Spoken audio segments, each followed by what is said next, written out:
జలుబు తలనొప్పికి ఉపశమనం అమృతధార. ఈ అమృతధార అన్ని ఆయుర్వేదిక్ మెడికల్ షాపుల్లో దొరుకుతుంది. అమృతధార హోల్సేల్ గా కావాల్సిన వారు స్క్రీన్ మీద కనిపిస్తున్న నెంబర్కి కాల్ చేసి సంప్రదించవచ్చు. ఆన్లైన్లో కూడా మీరు ఆర్డర్ చేసుకోవచ్చు. తెలుగు చిత్ర పరిశ్రమలో acting, dance, fights, handsome looks తో ఆకట్టుకుంటూ సుదీర్ఘకాలంగా టాప్ హీరోగా దూసుకువెళ్తున్నారు సూపర్ స్టార్ మహేష్ బాబు. ఈ జోష్లో ఏమాత్రం గ్యాప్ లేకుండా వరుసగా సినిమాలు చేస్తున్నారు. ఇప్పుడు ఈ బడా హీరో గుంటూరు కారం అనే చిత్రంతో సంక్రాంతికి మన ముందుకు వచ్చారు.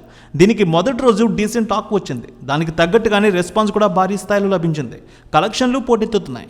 గుంటూరు కారం సినిమా 13వ రోజు వసూళ్లు ఎంత మేర తీసుకువచ్చింది, 14వ రోజు వసూళ్లు ఎలా ఉండనున్నాయి, టాలీవుడ్ అనలిస్టుల రిపోర్ట్ను బట్టి చూద్దాం. గుంటూరు కారం సినిమా విడుదలకు ముందు ఎంతో హైప్ క్రియేట్ చేసుకుంది. సంక్రాంతికి వచ్చే సినిమాలు ఫ్యామిలీ ఆడియన్స్ని ఎంతో ఆకట్టుకుంటాయి.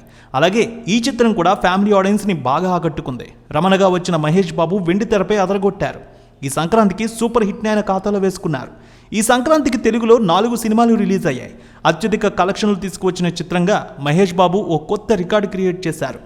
త్రివిక్రమ్ శ్రీనివాస్ దర్శకత్వంలో వచ్చిన ఈ సినిమాని హారికా హాసిని క్రియేషన్స్ బ్యానర్పై రాధాకృష్ణ నిర్మించారు. శ్రీలీల, మీనాక్షి చౌదరి ఇందులో హీరోయిన్స్గా చేశారు. ప్రకాష్ రాజ్, జగపతి బాబు, జయరాం, రమ్యకృష్ణలు కీలక పాత్రలో నటించారు. తమన్ ఈ సినిమాకు సంగీతాన్ని ఇచ్చారు. గుంటూరు కారం సినిమాకి అద్భుతమైన బిజినెస్ జరిగింది.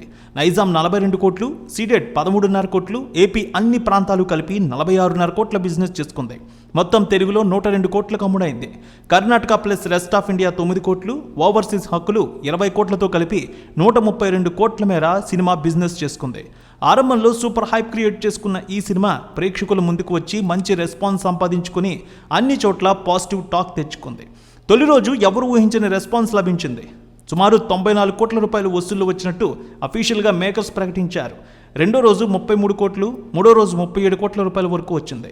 12వ రోజు 3 కోట్ల రూపాయలు, 13వ రోజు 2,75 లక్షల రూపాయల వరకు వసూళ్లు వచ్చినట్టు తెలుస్తోంది. సంక్రాంతి పండుగ ముగిసింది. కాస్త ఆక్యుపెన్సీ కూడా తగ్గుతోంది. సెలవులు కూడా ముగిసిపోయాయి. వీకెండ్స్లో మాత్రం సినిమా అద్భుతమైనటువంటి కలెక్షన్స్ తీసుకువస్తోంది. 14వ రోజు 2.5 కోట్ల వరకు కలెక్షన్లు వచ్చే అవకాశం ఉందంటున్నారు అనలిస్టులు. ఇప్పటికే 250 కోట్ల కలెక్షన్ల మార్కు దాటినట్టు కూడా తెలుస్తోంది ఈ సినిమా.